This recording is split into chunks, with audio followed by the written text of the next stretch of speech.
Everybody, it's Teepa. And today we're going to talk about sort of a phenomena that does happen. So let's say I do something I didn't mean to do, but I did. So I say, here's your coffee. I told you it was right there on the counter. It was right there. I even pointed to it. Okay. Now, we all know that's not a particularly helpful way to help someone find their coffee. And yet, we're also human enough to know there are moments in the day, night, week, month, year experience of helping someone live through brain changes that come with dementia that can make it really challenging sometimes to do the right thing, the better thing, the effective thing. And so sometimes we make mistakes. That was sort of a mistake because I upset the person and I wasn't particularly helpful, but it was the fourth time they said their coffee. So you can hear me feeling justified to some extent. And we're human. So we came up with a set of responses because when these things happen and we know that we've just done something, we got to be super careful. It turns out there are ways that we say things, and it's not just the words we use, it's how we sound when we say it that trigger off in the other person a sense that we don't really feel badly about what happened. We're just frustrated. So let me give you a for instance. Well, I'm sorry, but I've told you. I'm sorry, but as my friend Melanie says, when you use a but, you erase a lot of things. So we don't want to use a but we also had my tone of voice. I'm sorry. Mm, again, not exactly what we're looking for, but if I don't pause and give myself a chance to recover from whatever it was I was feeling, do a little breathing, do a little considering.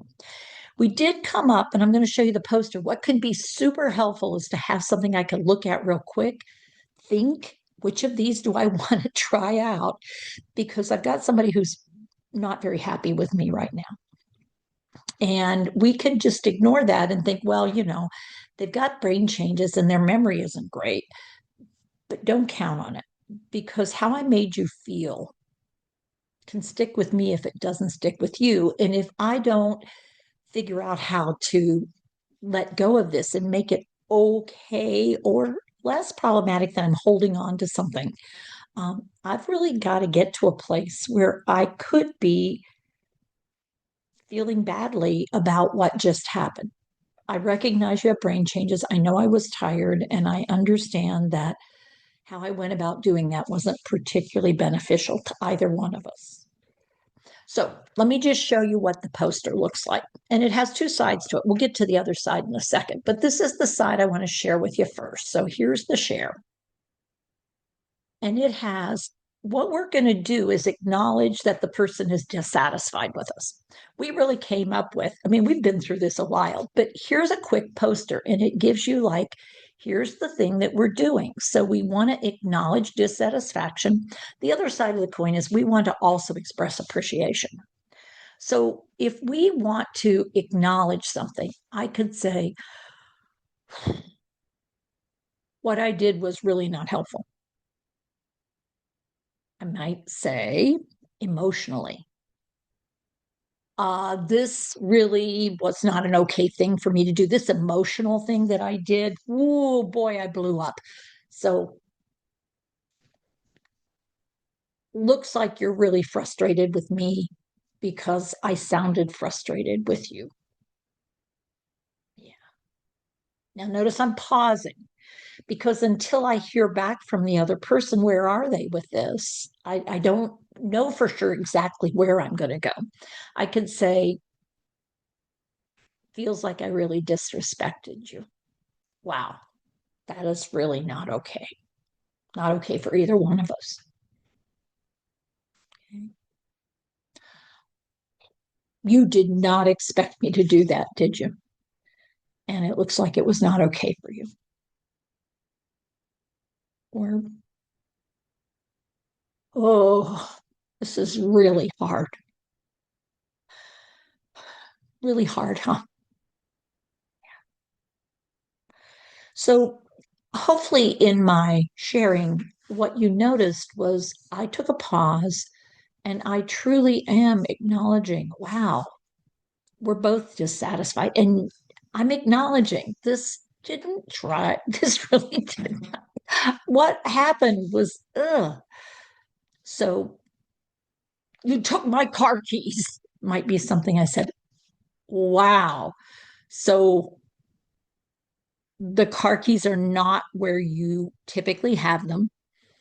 And you're thinking that I did something with them. And that is really not okay. That was a three-part. So the person really expresses to me dissatisfaction with me rather than immediately, wait a minute, I didn't take your car keys, which is a spontaneous truth if I indeed did not take the car keys. But what I want to do is acknowledge their dissatisfaction, pause it, and let's see if we can sort of, huh, okay, we've got an emotion. And until we get the emotion dealt with, I can't get the situation dealt with. So there you go.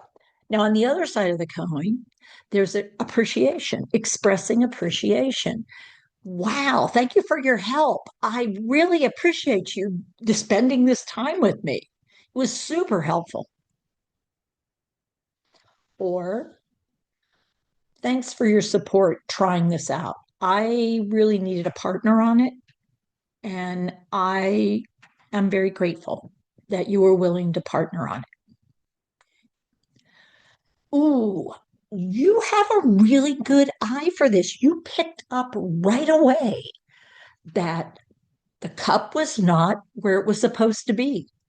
Huh. Well, tell you what, let's go over here and see if we can figure out where it is. Now, that was a little harder for me because for the fourth or fifth time, they've said, I can't find my coffee cup. Huh.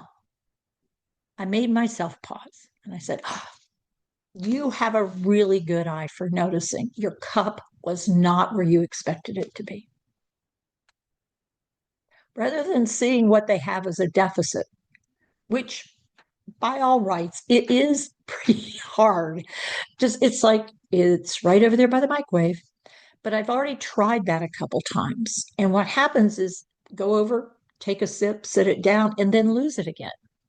Well, should I turn this around? Because here's the cup. And I know you noticed that.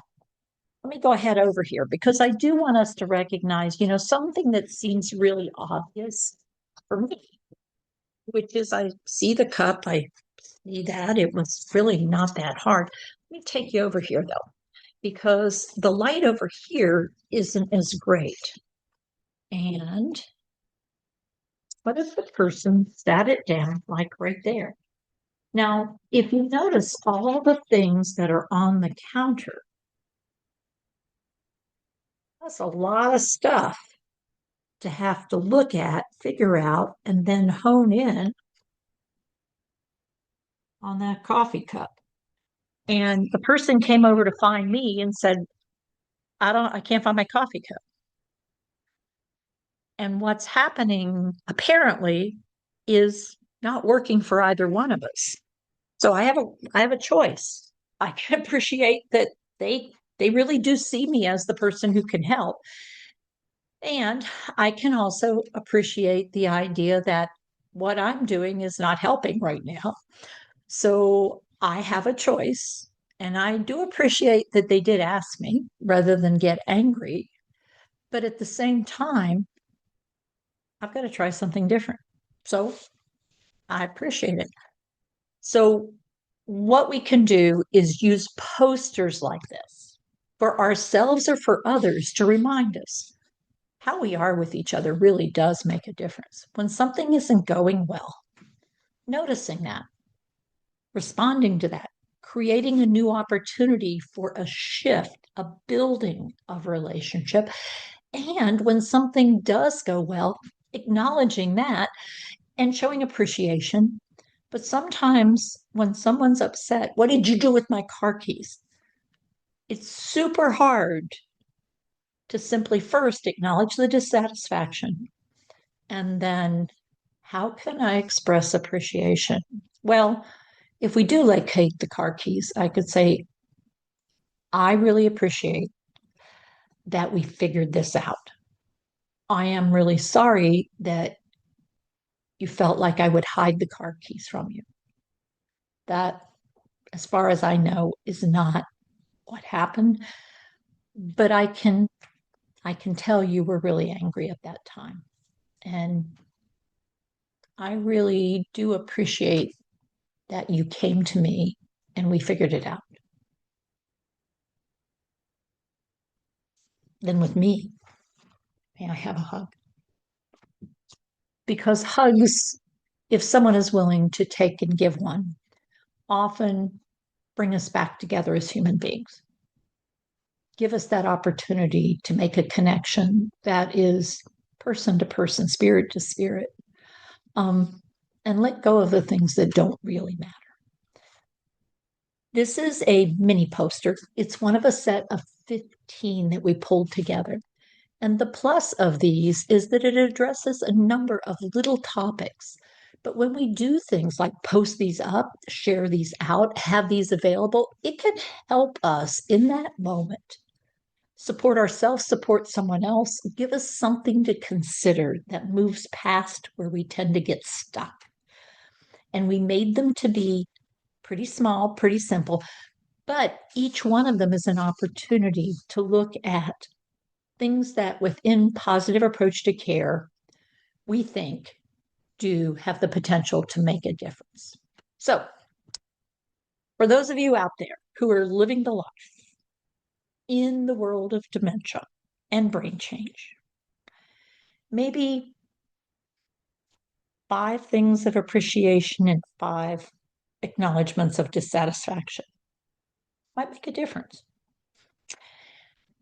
Hope you all are taking care of yourselves, taking care with your care, and we'll see you again next week for more possibilities in what we might talk about, what we might do. If you have questions, you have situations you want us to explore, let us know. All right, I'll talk to you later. Have a great weekend.